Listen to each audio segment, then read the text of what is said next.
Làn sóng đóng cửa của các quán cà phê, cửa hàng ăn uống gọi tắt là F&B trong 6 tháng đầu năm nay đang nặng nề hơn năm trước. Cả nước hiện còn khoảng 299.900 cửa hàng F&B, tương đương mức giảm 7,1% trên toàn quốc.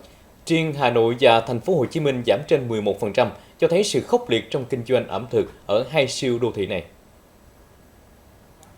Công ty cổ phần iPost.vn, doanh nghiệp chuyên cung cấp giải pháp quản lý chuyên biệt dành riêng cho ngành F&B, mới đây công bố báo cáo 6 tháng đầu năm 2025 với số lượng cửa hàng giảm hơn 50.000 điểm bán so với cuối năm ngoái.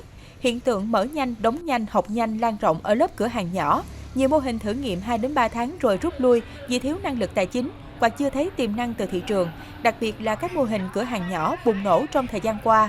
Báo cáo cũng chỉ ra gần 55% thương hiệu đã tăng giá, trong khi chỉ 7,7% người tiêu dùng chi tiêu nhiều hơn, 38% người tiêu dùng cắt giảm chi tiêu.